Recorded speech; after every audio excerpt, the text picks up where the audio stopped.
Jadi pemicunya apa? Pemicunya adalah pekerjaan rumah tangga. Gitu ya.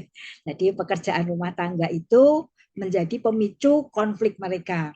Ya, jadi sebetulnya pekerjaan rumah tangga ini hanya pemicu sih ya, hanya pemicu.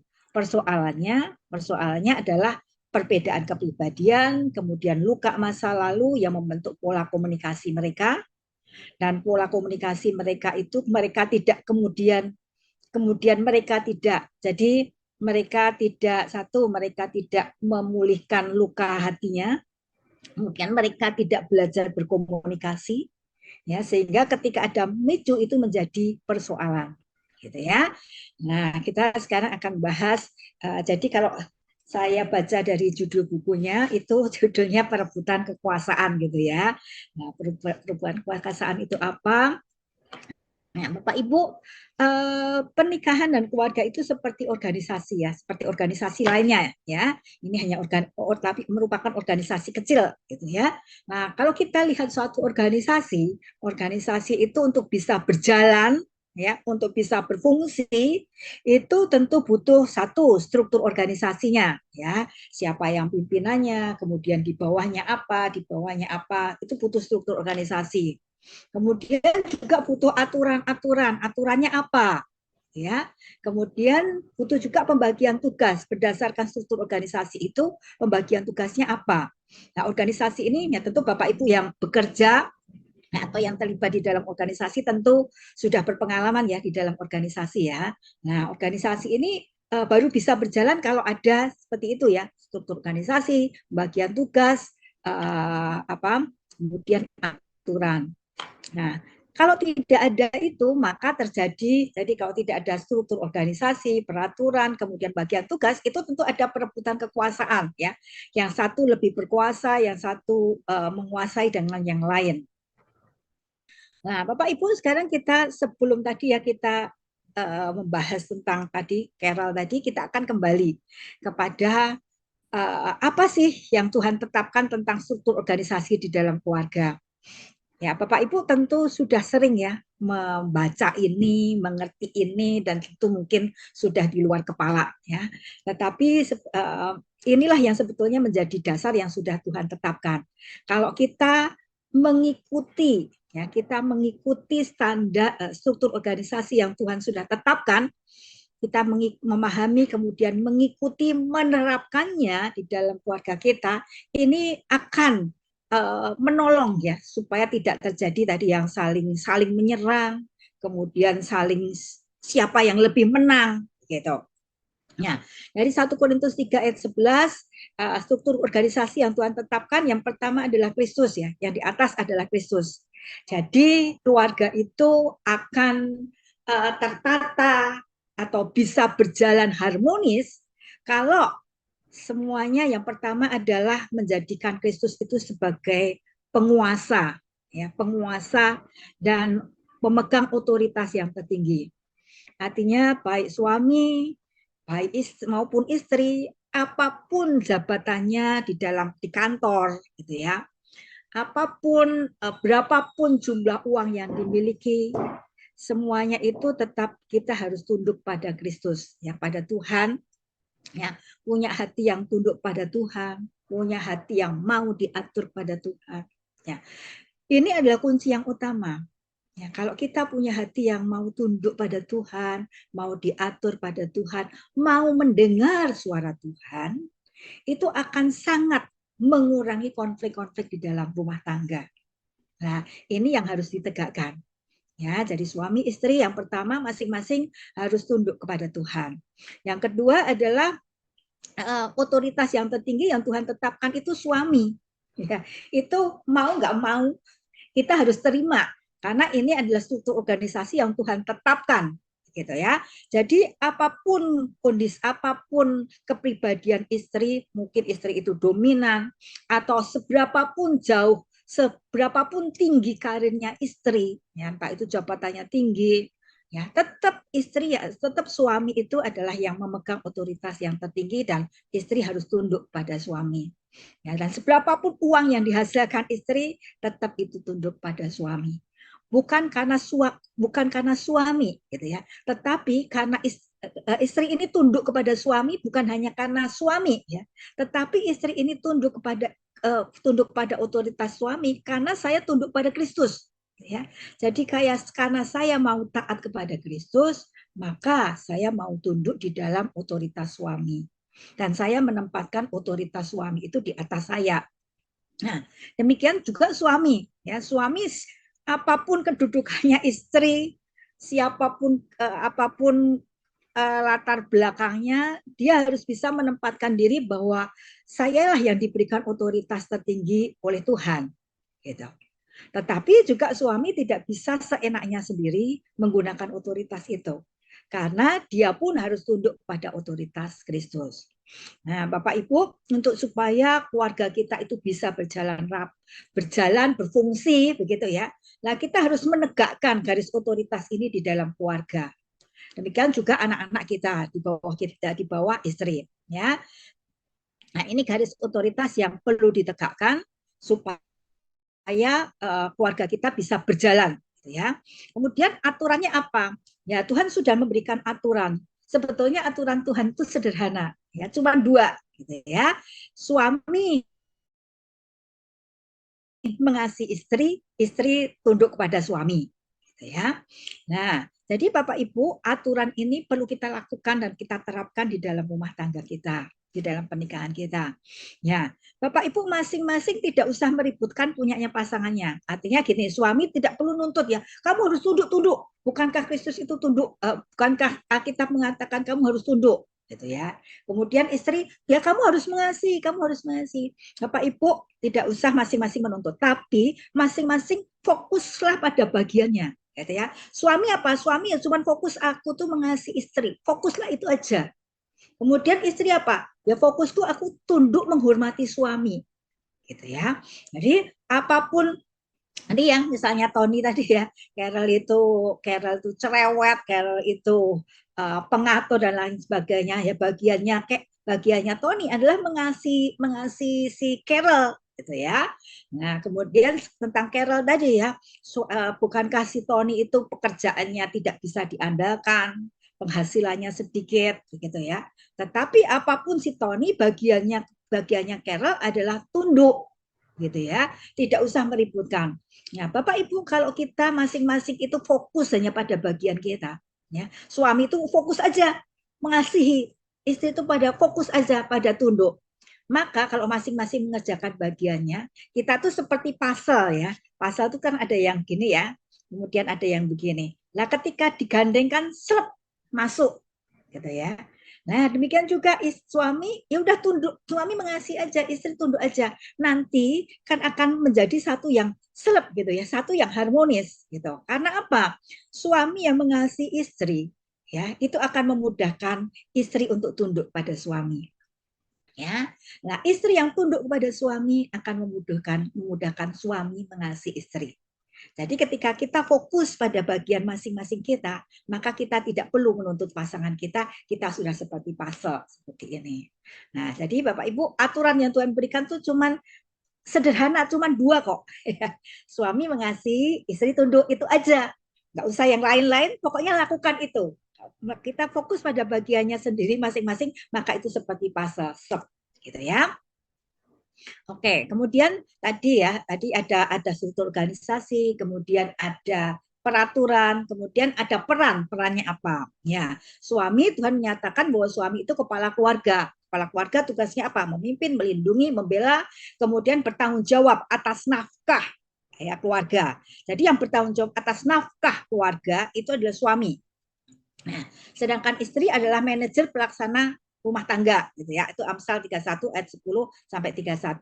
Kemudian support system bagi suami ya. Jadi bagaimana mendukung suami supaya suami itu bisa menjalankan tugasnya sebagai kepala keluarga, bagaimana mendukung suami supaya suami itu bisa semaksimal mungkin bertanggung jawab atas nafkah keluarga. Nah, ini sebetulnya pembagian tugasnya, perannya di dalam Alkitab sudah jelas ya, sudah dijelaskan sedemikian. Ya, Bapak Ibu, tetapi ketika peran itu ya, kemudian kita masuk dulu seperti tadi ya, bentuk bisa terjadi ya bentuk mempergunakan kekuasaan atau saling menyerang dan lain sebagainya, bentuk mempergunakan kekuasaan itu apa, begitu ya. Jadi keributan-keributan atau konflik itu apa? Ya, konflik atau perebutan kekuasaan, siapa yang paling berkuasa, siapa yang paling apa berhak mengatur, itu bisa dua ya Bapak Ibu.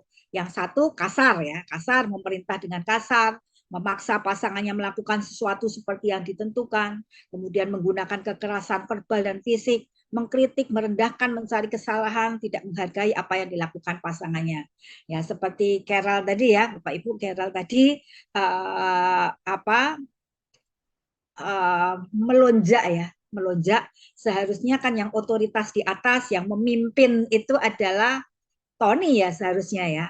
Tetapi kemudian Carol justru mengambil alih otoritasnya Tony ya, sehingga Tony menjadi di bawahnya Carol gitu ya. Nah, apa yang dilakukan Carol tadi? Ya dia memerintah dengan kasar ya. Tadi ya kita dengar bahwa sampai Tony itu heran kenapa dulu nggak pernah kasar, sekarang kok kasar memerintahnya gitu ya.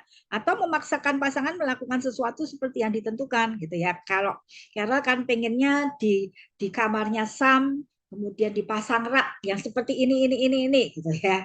Kemudian dia merasa Tony tidak melakukan itu karena pikirannya berbeda ya. Kalau Tony dengan caranya, gitu ya, dengan ekspektasinya Tony ya. Jadi ini si Carol ini memaksa pasangannya itu melakukan sesuatu yang sudah ditentukan. Harusnya gini, tukang ledeng itu harusnya diatasi begini, begini, begitu ya. Sehingga Carol lah yang lebih berkuasa. Kemudian bisa menggunakan kekerasan verbal, fisik ya.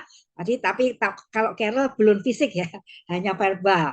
Kemudian mengkritik, ya mengkritik, kemudian merendahkan si Tony tadi ya, merendahkan Tony bahwa sudah 3 tahun ini ya, tapi tampaknya kalau kita datang ke apartemennya dia tidak melakukan sesuatu gitu ya. Jadi Tony dianggap apa yang dilakukan Tony tidak diperhitungkan gitu ya. Kemudian mencari kesalahan-kesalahan. Nah, kemudian tidak menghargai apa yang dilakukan pasangannya. Padahal Tony tadi sudah merawat Sam, ya, merawat Sam, anaknya, menemani anaknya dengan baik, yang itu sebetulnya adalah tugas utamanya Carol, gitu ya. Tetapi Sam sudah mau melakukan itu, dan itu tidak diperhitungkan oleh Carol, ya. Jadi dia tidak menghargai apa yang dilakukan Tony. Kemudian perebutan kekuasaan itu bisa juga secara halus, misalnya mendiamkan atau silent treatment. Ini sekarang yang lagi kata-kata silent treatment ini kan yang lagi ngetren ya. Jadi tidak mengkomunikasikan sesuatu tetapi mendiamkan. Mendiamkan ini bisa kita pengen menghukum pasangan gitu ya. Misalnya tadi Tony bisa aja mendiamkan Carol, rasakan gitu ya. Rasakan kalau aku diamkan gitu ya. Atau sebetulnya bisa menghukum atau bisa juga pengen pengen diketahui ya, ketahuilah. Jadi ya usahalah untuk mengetahui tanpa saya harus berbicara gitu ya. Tadi ada yang menyampaikan ya nggak bisa ya, sepanjang kita itu bukan ahli nujum kita nggak mungkin mengerti gitu ya. Tetapi mendiamkan silent treatment itu bisa merupakan juga sebetulnya kita bisa pengen menguasai pasangan kita tapi dengan cara halus ya, atau menempatkan diri sebagai korban ya. Jadi ya misalnya Tony tadi ya saya memang tidak bisa bekerja misalnya gitu ya, ya memang penghasilan saya sedikit gitu ya, menempatkan diri sebagai korban seperti itu. Atau manipulatif, kata-kata manipulatif ya itu bisa juga pergunakan misalnya oke okay, kalau kamu memang nggak tahan terhadap saya ya udahlah kita cerai gitu ya. Jadi memanipulasi ya aku bisa begini karena aku tidak bisa bekerja dengan maksimal kan karena harus memelihara Sam. Misalnya Tony tadi bisa begitu ya. Seandainya kalau Sam itu ada yang menjaga, aku mungkin bisa aku bisa bekerja dengan baik. Ya, itu manipulatif. Walaupun mungkin Tony memang tidak bisa maksimal bekerja, tapi dia bisa menggunakan kata-kata itu untuk menyalahkan si Carol, ya, atau mengacuhkan tidak mengacuhkan atau tidak menganggap ide pasangannya itu sesuatu yang penting gitu ya. Misalnya tadi ya ketika Carol menyampaikan harusnya gini gini gini gini, ya dianggap aja itu oleh Tony nggak penting, ya nggak penting. Kemudian Tony ya ya ya ya gitu, tetapi kemudian tidak melakukan gitu ya. Kemudian bisa juga perebutan kekuasaan ini dengan tidak peduli pasangannya. Terserah kamu mau bekerja, terserah kamu nggak mau bekerja, terserah. Pokoknya ya aku hidup dengan hidupku sendiri. Nah, teman-teman, kalau ini sudah terjadi seperti ini, maka keluarga kita atau pernikahan kita bisa menjadi tidak sehat, ya. Oke. Bapak Ibu, teman-teman, perebutan kekuasaan atau siapa yang paling berkuasa, siapa yang paling dominan, itu bisa terjadi ketika ada perubahan peran. Ya, tadi kita sudah tahu sebetulnya peran yang Tuhan tetapkan itu ya, bahwa kepala keluarga itu sebagai pemimpin yang melindungi, membela, tetapi yang juga bertanggung jawab atas nafkah keluarga itu.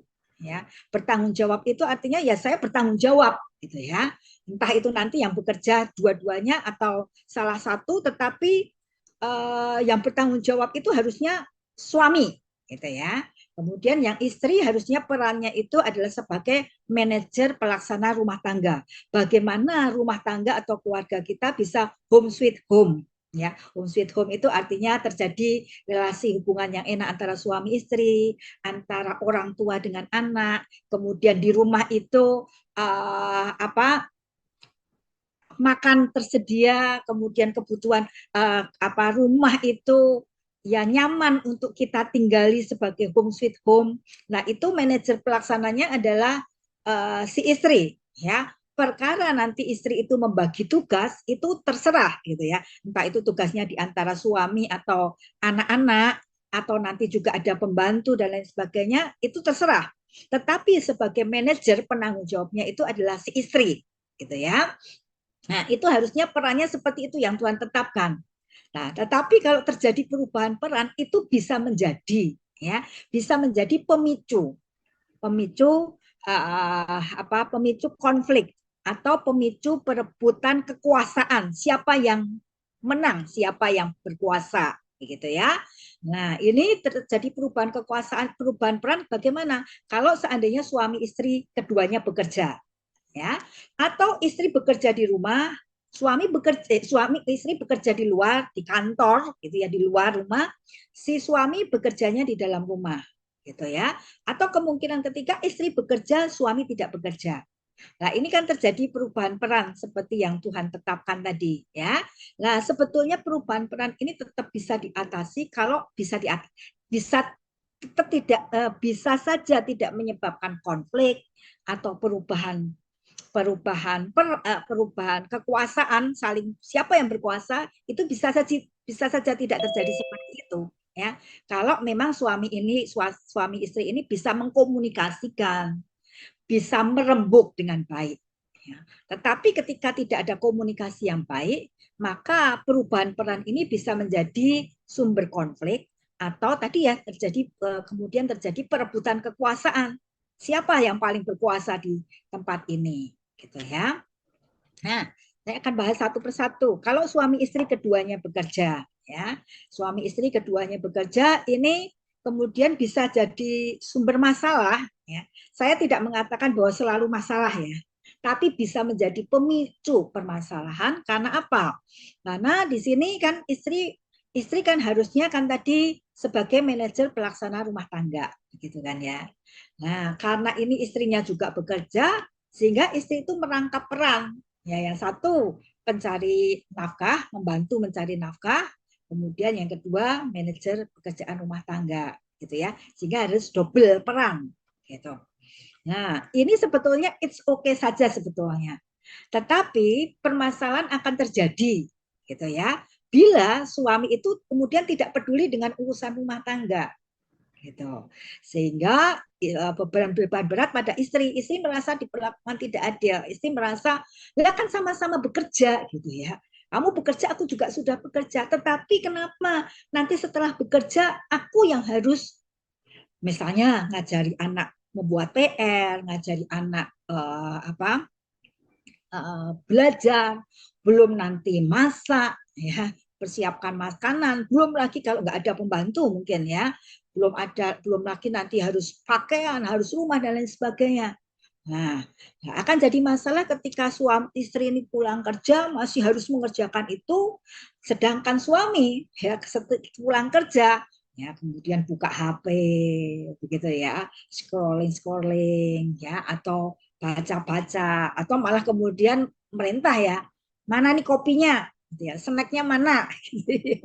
Pada istrinya gini, jadi istri merasa tidak dipedulikan gitu. Nah ini bisa jadi masalah. Nah, ini sebetulnya bisa diatasi. Kalau apa? Kalau kemudian keduanya berbicara, ya, berbicara, saling bicarakan, ya, tugasnya rumah tangga itu apa saja, gitu ya. Kemudian dibagi, oke, misalnya ya, misalnya kalau nggak ada pembantu, nah, misalnya cuci piring, cuci baju, bersih rumah, dan lain setrika dan lain sebagainya. Oke, kemudian dibagi, ya, apa yang bisa dilakukan suami, apa yang dilakukan istri. Nah, pembagian tugasnya ini mungkin lebih baik kalau berdasarkan kemampuannya, ya, gini. Kalau memang suaminya itu suka masak, misalnya ya, suka masak, ya, mungkin suaminya yang masak, gitu. Nah, atau suaminya, oh, saya lebih suka bersih-bersih, gitu. Ya, suaminya yang bersih-bersih. Nah, kalau suaminya misalnya suka bersih-bersih dan dia suami ini paling tidak bisa atau paling tidak suka kalau setrika. Ya, misalnya begitu. Lah jangan diberikan setrika itu kepada suami. Nanti itu bisa jadi sumber keributan ya. Apalagi kalau suaminya kemudian istrinya tuh kalau setrika itu rapi, licin begitu ya. Nah, ini bisa jadi sumber konflik. Pasti si suami ini pasti akan disalah-salahkan terus gitu ya. Atau mungkin suami itu sudah berjuang untuk setrika, kemudian diulangi lagi sama istri gitu ya. Nah, ini bisa menyebabkan kemarahan-kemarahan, harga dirinya direndahkan dan lain sebagainya. Jadi pembagian tugas ini mungkin dibicarakan gitu ya, dibicarakan. Suami oke, suami mau ambil yang mana, istri mau ambil yang mana gitu. Dan seandainya kalau tidak memungkinkan, ya karena mungkin keduanya pekerjaannya sudah cukup membuat capek, nah bisa mempercayakan tidak pada pihak lain. Ya misalnya cuci, ya kalau misalnya nggak bisa cuci setrika ya laundrykan kan, laundrykan aja gitu ya. Nah mungkin kita perlu menurunkan standarnya. Ya. Kalau standarnya mungkin nanti dicampur dengan orang lain, oh nanti gini-gini. Ya memang kadang-kadang kita harus tidak bisa perfect ya, kita harus menurunkan standar kalau memang demi relasi pernikahan tadi ya, atau mungkin nggak bisa masak dan lain sebagainya, catering aja. Nah, atau mungkin kalau memungkinkan juga bisa mencari pembantu.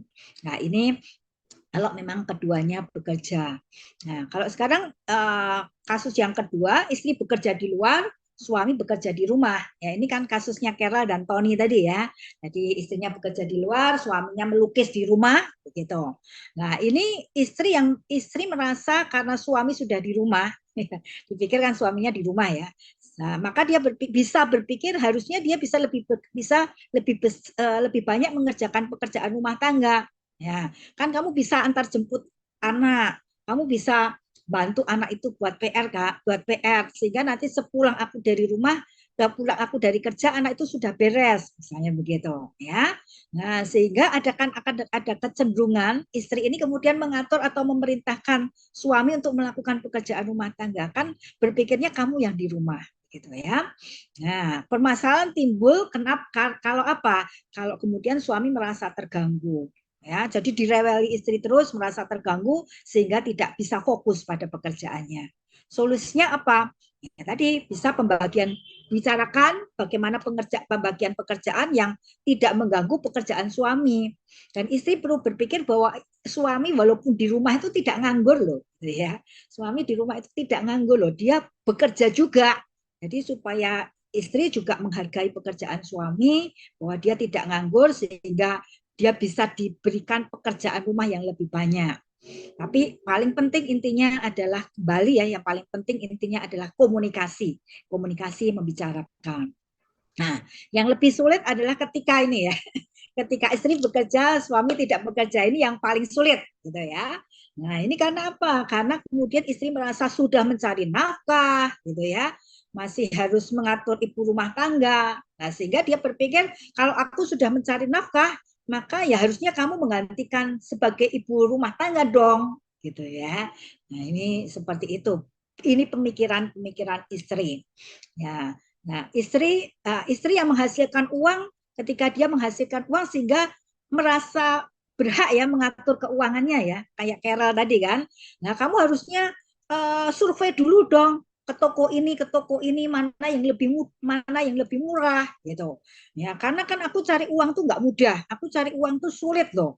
Sehingga kita harus betul-betul hemat. Kamu nggak bisa beli sembarangan. Nah, jadi kayak Carol tadi kan, sehingga dia merasa berhak mengatur gitu ya. Kemudian tentang rumah tangga, ya ini karena pada dasarnya perempuan kan yang lebih ngerti rumah tangga ya sebetulnya ya, mengerti pekerjaan-pekerjaan rumah tangga, sehingga perempuan ini yang punya standar-standar ya. Oh, kalau setrika itu ya harusnya setrika itu caranya begini, melipatnya begini dan lain sebagainya. Nah, akan cenderung seperti itu. Nah, permasalahan timbul kalau apa? Jadi suami merasa diatur ya, merasa diatur kayak Tony tadi sudah melakukan sesuatu yang bagi laki-laki itu kan mengerjakan pekerjaan rumah tangga kan tidak mudah. Sebetulnya ketika dia sudah bisa mengerjakan rumah tangga itu sudah baik sekali. Tetapi sayangnya standarnya itu tidak seperti standar yang diinginkan Carol, sehingga itu jadi masalah, gitu ya.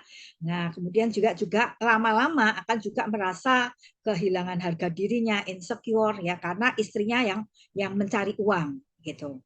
Nah, solusinya apa ya? Suami tetap harus menghargai ya, kembali tetap tadi apa struktur organisasi atau struktur otoritas yang Tuhan tentukan. Ya, siapakah suami kita, entah dia pengangguran, entah dia apa, tetap bahwa Tuhan itu tempatkan dia pada otoritas yang utama.